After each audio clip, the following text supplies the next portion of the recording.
आज हम करवा चौथ की कहानी सुनेंगे। बोलिए चौथ माता की जय। एक साहूकार के 7 बेटे और एक बेटी थी, जो कि 7 भाइयों की लाडली बहन थी। 8 भाई बहन एक साथ बैठकर खाना खाते थे। कार्तिक की चौथ आने पर बहन ने करवा चौथ का व्रत रखा। जब 7 भाई खाना खाने आए तो उन्होंने बहन को भी खाना खाने के लिए बुलाया। तो मां बोली, आज इसका करवा चौथ का व्रत है। जब चांद निकलेगा तब यह अर्घ देकर ही खाना खाएगी। तुम सब खा लो। तब भाइयों ने जंगल में आग जलाकर छलनी में से चांद दिखा दिया। बहन भाभियों से बोली, चलो अर्घ दे लो। छोटी सी की शादी कर दी थी। पहले छोटी बच्चियों की ही शादी कर दी जाती थी। उसने सोचा चांद निकल आया है। भाभियां बोली, ये तो चांद निकला है, वो तुम्हारे लिए है, वो तेरा चांद है, हमारा चांद तो रात को निकलेगा। बहन चांद को अर्घ देकर भाइयों के साथ खाना खाने बैठ गई। पहला टुकड़ा तोड़ा तो बाल निकला। जब कोई खाना खाते हैं तो उसमें बाल नहीं निकलना चाहिए, उसमें बाल निकला। और दूसरा टुकड़ा जब तोड़ा तो छींक मारी किसी ने। और तीसरी जब बाइट तोड़ी, तीसरा टुकड़ा तोड़ा तो राजा के घर से बुलावा आ गया कि राजा का लड़का बीमार है, जल्दी भेजो। साहूकार जी जो थे उनका लड़का का बुलावा आ गया। मां ने लड़की को पहनने के लिए कपड़े निकालने को 3 बार बक्सा खोला। पहले संदूक और बक्से में ही कपड़े रखा करते थे ना, तो तीनों बार खोला तो तीनों बार ही सफेद कपड़े, काले कपड़े, नीले कपड़े, ऐसे कपड़े निकले। मां कुछ समझ गई कि कुछ दिक्कत है। तब मां ने वही कपड़े पहनाकर ससुराल भेज दिया। सुहाग के कपड़े नहीं निकले, जैसे लाल, पीले, हरे, वो कपड़े नहीं निकले थे। फिर मां ने मजबूरी में वही कपड़ा पहना के भेज दिया। लड़की के साड़ी के पल्ले में एक सोने का सिक्का बांधकर मां ने कहा, बेटा रास्ते में जो भी मिले सबके पैर पड़ती जाना, यानी कि उनके पैर छूती जाना, ढोक लगाती जाना। जो तुझे सुहाग का आशीर्वाद दे कि तू सुहाग भोगे बेटा पोता के लिए, उसको यह सिक्का दे करके अपने पल्ले में गांठ लगा लेना। रास्ते में किसी ने भी पैर पड़ने का सुहाग का आशीष नहीं दिया। सबने यही आशीष दी कि ठंडी हो, सब्र करने वाली हो, 7 बहनों की, भाइयों की बहन हो, अपने भाइयों का सुख देखने वाली हो। किसी ने भी ये आशीर्वाद नहीं दिया कि तुम सुहागन भागन रहो। अब ससुराल के घर पहुंची तो दरवाजे पर छोटी सी ननद खड़ी थी। मां ने ये समझाया था कि अगर तुझे किसी भी, तेरी जेठुती हो, तेरी ननद हो, कोई भी हो जो तेरे पैर दिखे, उनके पैर छूती जाना। तो उसने बहन उसके पैर भी पड़ी तो ननद बोली, सीली हो, सपूती हो, 7 बेटों की मां हो, मेरे भाई का सुख देखने वाली हो। यह आशीष सुनकर उसने सोने का सिक्का ननद को दे दिया और अपने पल्ले में गांठ मार ली। जैसे मां ने कहा था वैसे ही कर लिया। अंदर गई तो सासू जी ने कहा, ऊपर कोठड़ी है, वहां जाकर बैठ जा। जब वह ऊपर गई तो उसने देखा कि उसका पति मरा चुका है।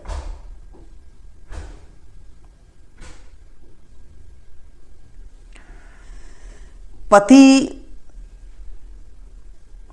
बिल्कुल मर चुका था। अब वह उसे लेकर उसी कोठड़ी में पड़ी रही। उसने ले जाने नहीं दिया पति को। उसने कहा कि मुझसे भूल हुई है, अगर आप लोग नहीं मानते तो मुझे एक कोठरी दे दे, मैं वहां पर रह लूंगी, लेकिन मैं चौथ माता से जो मैंने गलती करी है उसकी मुझे ये सजा मिली है, आप मत ले जाएं। अब वह उसे लेकर उसी कोठरी में पड़ी रही और उसकी सेवा करती रही। उसकी सास दासियों के हाथ बची कुची रोटी भेज देती, ननद थी उसके हाथ भेज देती। इस प्रकार उसे अपने पति की सेवा करते करते 1 साल हो गया।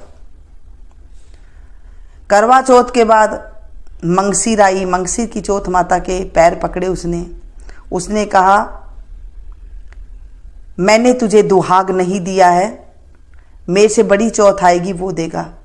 मंगसी के बाद पौ की चौथ आई, पौ के बाद माह की चौथ आई, माह के बाद फागण की आई, फिर बैसाख की आई, चैत की आई, बैसाख आई, जेठ आई, साड़ की आई, सावन की आई, भादवे की आई, कुवार की आई। जब उसने कुवार वाली के पैर पकड़े तो कुवार चौथ बोली कि मैंने तेरे को नहीं दिया है दुआग, मेरे से बड़ी यानी कि कार्तिक की चौथ ने तुझे दुहाग दिया है, तो उसके पैर पकड़ लेना, वो तुझे सुहाग देगी।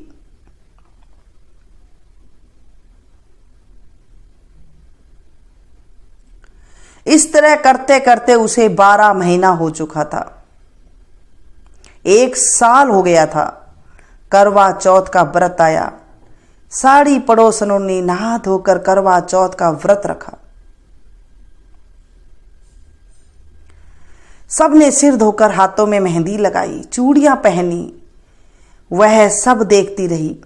एक पड़ोसन बोली, तू भी करवा चौथ का व्रत कर ले। तब वह बोली, मैं कैसे करूं? पड़ोसन बोली, चौथ माता की कृपा से सब ठीक हो जाएगा। पड़ोसन के कहने से बहू ने भी व्रत रखा। थोड़ी देर के बाद करवे बेचने वाली आई। करवे लोरी करवे लो, भाई की प्यारी करवे ले, दिन में चांद उगानी करवे ले, ज्यादा भूख लगने वाली करवे ले, करवे लो भूख मिटाने वाली करवे लो। बहू ने आवाज लगाई, ए करवे वाली, मुझे करवे दे जा। करवे वाली कहने लगी, मेरी दूसरी बहन आएगी तो वो तुझे करवे देगी। दूसरी बहन आई, करवे लोरी करवे लो, भाई की प्यारी करवे ले ले, दिन में चांद गुनवानी करवे लो, ज्यादा भूख लगने वाली करवे लो। बहू ने आवाज लगाई, एक करवे वाली, मुझे भी करवे दे दे। दूसरे करवे वाली बोली, मेरी तीसरी बहन आएगी, वो भी तुझे करवे देगी। इस प्रकार 5 बहनें आकर चली गई, पर किसी ने भी उसे करवे नहीं दिया। फिर छठी बहन आई और बोली, मेरी 7वीं बहन आएगी, वो तुझे करवे देगी, तू सारे रास्ते में कांटे बिखेर कर रखना। तब उसके पैर में कांटे चुभ जाएगा, तब वह खूब चिल्लाती हुई आएगी, तब तू सुई लेकर बैठ जाना और उसका पैर पकड़कर मत छोड़ना और उसके पैर का कांटा निकाल देना। तब तुझे आशीर्वाद देगी तो तू उसके करवे मांग लेना उससे, तब वह तुझे करवे देकर जाएगी। तब तू ध्यापन करना, जिससे तेरा पति अच्छा हो जाएगा। अब उसने वैसा ही किया, सारे रास्ते में कांटे बिछा दिए। जब 7वीं बहन करवे लेकर आई तो पांव में कांटा चुभने के दर्द से खूब चिल्लाती हुई आई, तो बहू ने उसका पैर पकड़कर छोड़ा नहीं और उसको कांटा निकाल दिया। जब उसने आशीर्वाद दिया तो बहू बोली, जब तुमने आशीर्वाद दिया है तो करवे भी देकर जाओ। 7वीं बहन बोली, तूने तो मुझे ठग लिया। यह कहकर चौथ माता ने उसे आंखों में से काजल निकाला, नाखूनों पर से मेहंदी निकाली, मांग में से सिंदूर और चिटली अंगूठी, छोटी अंगुली से छींटा, अंगूठी का छींटा, और साथ ही करवे भी दे दिए। अब करवे लेकर बहू ने उद्यापन की तैयारी की और व्रत रखा। सेठ जी का लड़का ठीक हो गया और बोला मैं बहुत सोया। वह बोली सोए नहीं, 12 महीने हो गए हैं आपकी सेवा करते करते। कार्तिक की चौथ माता ने सुहाग दिया है। ये गलती आप मत करना, क्योंकि देखो बहनों, पहले का जमाना था वो सतयुग का था। आज का जमाना ऐसा नहीं है, कोई भी गलती ना करे। उसका पति बोला चौथ माता का उद्यापन करो। अब उसने चौथ माता की कहानी सुनी, उद्यापन कर खूब सारा चूरमा बनाया और जिम कर वो दोनों चौपड़ पासा खेलने लग गए। इतने में उसकी बांदी तेल की बनी पूरी सब्जी लेकर आई। दोनों को खेलते देखकर सासू से जाकर बोली महलों में खूब रौनक है, तुम्हारे बहू बेटा चौपड़ पासा खेल रहे हैं। इतना सुनकर सासू देखने आई। दोनों को देखकर वह बहुत खुश हुई। बहू ने सास के पैर दबाए तो सासू बोली बहू सच सच बता तूने क्या किया। उसने सारा हाल अपनों सासू को बताया तो राजा ने, सेठ जी ने सारे शहर में ढिंडोरा पिटवा दिया कि अपने पति के जीवन के लिए सब बहनें करवा चौथ का व्रत रखें। पहली करवा चौथ को अपने पियर में जाकर व्रत करें। हे चौथ माता, जैसे राजा के लड़के के, साहूकार के लड़के के जीवन दान दिया वैसा सभी को देना, मेरे पति को भी देना। कहते सुनते सब परिवार की स्त्रियों को भी सुहाग देना। इसके बाद विनायक जी की कहानी भी सुन लेते हैं। बहनों, जिस दिन आप कथा कहें उस दिन सुहाग की साड़ी पहने। सुहाग की साड़ी मतलब लाल, पीली, केसरिया, इस तरह की साड़ी पहने। सारा दिन सर ढक कर के रहें, उघाड़ा सिर खाली ना रखें। ये कुछ नियम होते हैं जिसके करने से चौथ माता प्रसन्न होती है। धीरे धीरे सारा काम करें। जैसे आजकल ज़्यादा प्रथा चल गई है कि ऐसे करो वैसे करो, ऐसे कुछ ना करें। मैंने आपको उद्यापन विधि भी बता दी गई है। आप लोग मुझ पर विश्वास करते हैं कि तो मैं भी आपको बिल्कुल रीति रिवाज के जो तरीके हैं उसी तरीके से मैं आपको बताती हूँ। भ्रम की बातें एक भी मैं आपको नहीं बताती हूँ। ये जो पुराने रिवाज है ना, इसमें बहुत ज़्यादा सुख होता है। जब आप इस तरह से करेंगे, आप देखेंगे अगर आपका पति भी रोगी है ना, वो भी निरोगी हो जाएगा। ये चौथ माता ही हमें सुहाग देती है, सुहाग की सामग्री देती है। चौथ माता का उद्यापन में विधि मैंने बताई है, बिल्कुल सरल तरीके से, कोई भ्रम पैदा नहीं किया है। आप इस तरह से कर सकते हैं। इसके बाद हमें गणेश जी की कहानी कहनी चाहिए। हाथ में आपने 13 दाना गेहूं का लेना चाहिए। जब आप कहानी सुन रहे हैं तो एक गिलास में या फिर किसी बर्तन में 1 गिलास गेहूं के ले और उसमें गुड़ की डली रखें, कुछ दक्षिणा रखें और कहानी सुनिए। कहानी सुनने के बाद आप उसे मिश्रानी को दे दें, यानी कि ब्राह्मणी को दे दें। करवा चौथ का व्रत कार्तिक मास के कृष्ण पक्ष की चतुर्थी तिथि को आता है। कई बार तीज तिथि को आ जाता है, जिसमें शाम की चतुर्थी का चांद देखा जाता है। शाम को कई लोगों के 4 बजे के करीब मिट्टी के करवे पर मोली बांधकर रोली से एक साथिया बनाकर उस पर रोली से 13 बिंदी लगाई जाती है। और ये जो लोटा होता है, करवा जो मिट्टी का होता है, चंद्रमा को अर्घ देने के लिए जलसर भरकर रखा जाता है। 2 लोटे रखे जाते हैं। एक तो सूरज को जल देते हैं जिससे स्टील का होता है, और एक होता है ये। फिर एक थाली में रोली, गेहूं के दाने और लोटा जल से भरकर रखते हैं। अपने माथे पर रोली की से बिंदी लगाते हैं। लोटे पर भी मोली बांधकर साथियां बनाते हैं। दोने पर साथियां बनाना है। फिर हाथ में गेहूं के 13 दाने लेकर कहानी कहते हैं। कहानी सुनने के बाद कुछ गेहूं के दाने लोटे में डालते हैं और कुछ दाने साड़ी के पल्ले में बांध लेते हैं, जो कि रात्रि में चांद को अर्घ देते समय हाथ में मिठाई लेते हैं। साड़ी के ऊपर ओढ़ना लेते हैं, जैसे जिसे चूंदड़ी कहते हैं। कहानी सुनने के वक्त उस चूंदड़ी में ही जो आपने 13 दाने गेहूं के लिए थे वो बांध लिए जाते हैं। ये हमारी पुरानी प्रथा है। उस चूंदड़ी में ही दाने बांधते हैं। फिर जब अर्घ देते हैं, अर्घ आप जब देते हैं चंद्रमा को, तो पल्ले से वो दाने निकाल करके फिर चंद्रमा को अर्घ दिया जाता है। लोटे का जल सूरज को देते हैं। दिन में जब आप कहानी सुनते हैं उसे सूरज को देते हैं। एक थाली में फल, मिठाई, चावल का भरा हुआ खांड जिसे चीनी कहते हैं, चीनी का करवा और रुपया रखकर बायना मिनसकर सासू जी, ननद जी या जिठानी जी को दिया जाता है। जो पानी बच जाता है बाकी गमले में डाल देते हैं, अगर कोई पानी बच गया है तो। नहीं तो सूरज को अर्घ दे दें। और फिर शाम के लिए तो आपने वो करवा रख ही लिया है। इस तरह से करते हैं। उद्यापन मैंने आपको बता ही दिया है। बोलिए चौथ माता की जय। हे चौथ माता, आज हमने ये कथा सुनी है। इस कथा में कोई भी भूल चूक हो गई हो, हे चौथ माता मेरे व्रत में कोई भूल चूक हो गई है तो उसे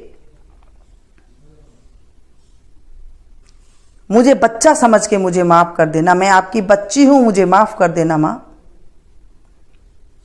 आज मैं करवा चौथ का व्रत कर रही हूं। इस व्रत में कोई विघ्न बाधा ना आए और मेरे पति की लंबी उम्र करना।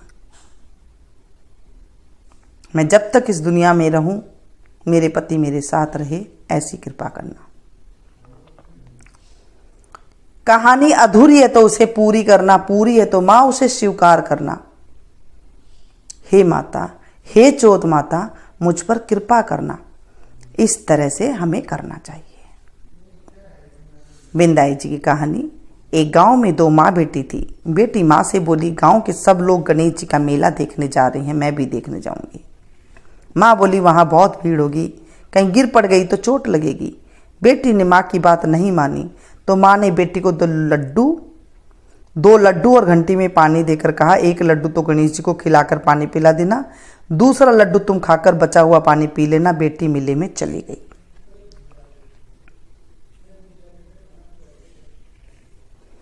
मेला समाप्त होने पर सभी गांववासी वापस आ गए, परंतु उसकी बेटी नहीं आई। वह गणेश जी के पास बैठी रही। एक लड्डू पानी गणेश जी को, तुम्हें एक लड्डू पानी मुझे, इस तरह कहते हुए पूरी रात बीत गई। गणेश जी ने सोचा कि यदि आज मैं लड्डू खाकर पानी नहीं पीऊंगा तो यह अपने घर नहीं जाएगी। इसलिए गणेश जी ने लड़के का रूप बनाकर आए, बेटी से लड्डू लेकर खाया और पानी पिया और कहा, कुछ मांगो। लड़की ने मन में सोचा, क्या मांगू? अन्न मांगू, धन मांगू, महल मांगू, सुहाग मांगू, खेत मांगू, बैल मांगू, बस इतना ही मांग लेती हूँ। गणेश जी ने उसके मन की बात जानकर बोले, अब अपने घर जाओ, जो तुमने मन में सोचा है वह सब तुझे मिलेगा। लड़की घर पहुंची तो माँ ने पूछा, इतनी देर कैसे हो गई? लड़की ने कहा, आपके कहे अनुसार गणेश जी को लड्डू खिलाकर पानी पिलाकर आई हूं। देखते ही देखते जो कुछ बेटी ने मन में सोचा था वह सब कुछ उसके घर में हो गया। हे गणेश जी महाराज, जैसे आप उन माँ बेटी पर बरसे वैसे कहते सुनते हर किसी पर बरसना।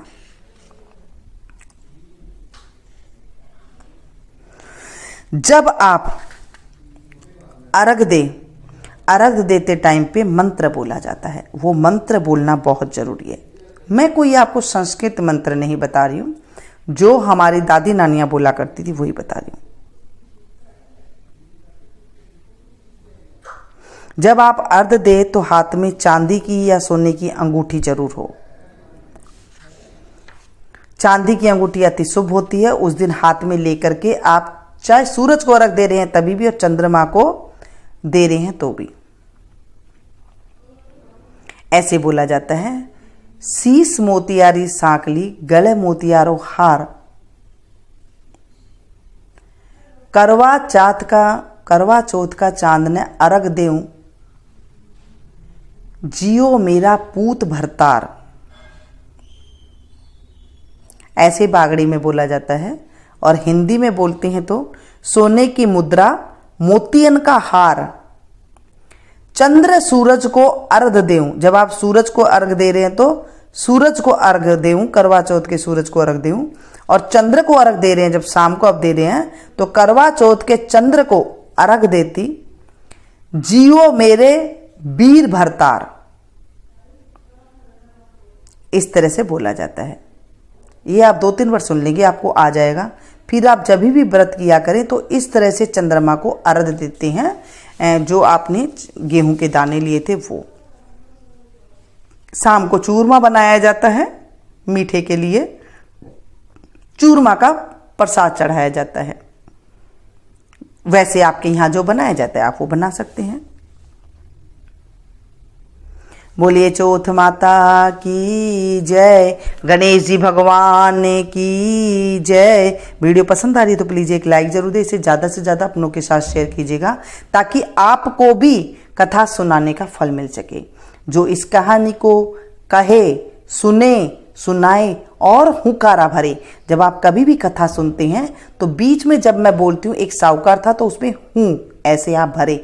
ये हुंकारा भरने से भी हमें कथा का बहुत ज़्यादा पुण्य मिलता है। जब हम किसी को सुनाते हैं ना तो हमारे जीवन में जो सुनता है उसका 60% यानी कि 60% हमारे जीवन में पुण्य आ जाता है अपने आप। देखिए पुण्य कमाने के बहुत सारे नियम बताए गए हैं, तो आप इस तरह से पुण्य कर लीजिए। करवा चौथ वाले दिन जब हम पुण्य कमाते हैं तो हमारे सुहाग की रक्षा होती है, और जब हम इस दुनिया से जाते हैं तो हमारे पति के कंधे पे ही जाते हैं।